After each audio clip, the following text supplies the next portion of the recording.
Are you struggling with CloudFlare's pesky 100 seconds timeout? You're not alone.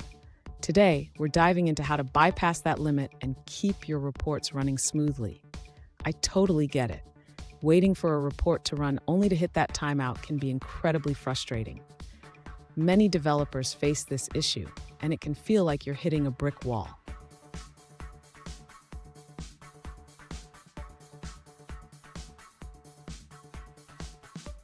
Here's the situation.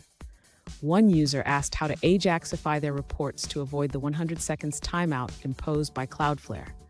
They shared their code and mentioned it works fine under that limit, but fails beyond it. Sound familiar? Let's explore this together. So what's happening here? Cloudflare's timeout is designed to protect its servers from long-running requests. When your Ajax call exceeds that limit, it simply gets cut off. But don't worry, there are ways around this. Stay with me. By the end of this video, you'll have a solid solution to keep your reports running without hitting that timeout. Plus, I've got a bonus tip that you won't want to miss. To bypass the 100 seconds timeout imposed by Cloudflare, the user can implement a polling mechanism. This involves making repeated Ajax requests to check the status of the report generation. Next, the user should modify their existing Ajax code to include a function that checks the status of the report. This function will be called periodically until the report is ready. Now, the user needs to set up the server-side code to handle the status check. This involves creating a new JSP file that returns the current status of the report generation. Finally, the user should ensure that the polling function is called after the initial report request is made. This way, the user can continuously check for the report's readiness without hitting the timeout. Fun fact, did you know that the average human attention span is shorter than that of a goldfish? So let's keep this engaging and informative. Now, let's look at the answers provided by other users. One alternative solution involves abandoning Ajax for running the report directly in a separate thread.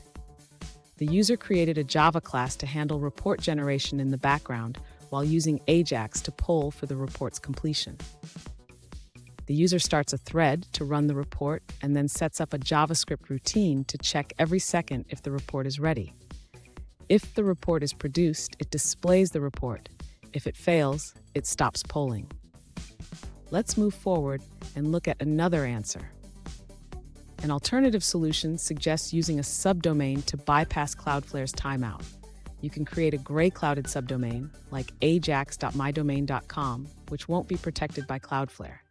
In your DNS settings, set the subdomain to gray, while keeping your main domain orange for protection. Then, update your Ajax code to post requests to this subdomain. This allows you to bypass Cloudflare's timeout while still using Ajax. However, note that this method will expose your server's IP address. This approach should have little to no performance penalty, depending on the content returned from your server. Here's your bonus tip. Always test your Ajax calls with different time limits to find the sweet spot for your reports. This can save you a lot of headaches down the line. And there you have it. With these strategies, you can effectively bypass Cloudflare's timeout and keep your reports running smoothly. If you found this video helpful, don't forget to subscribe for more tips.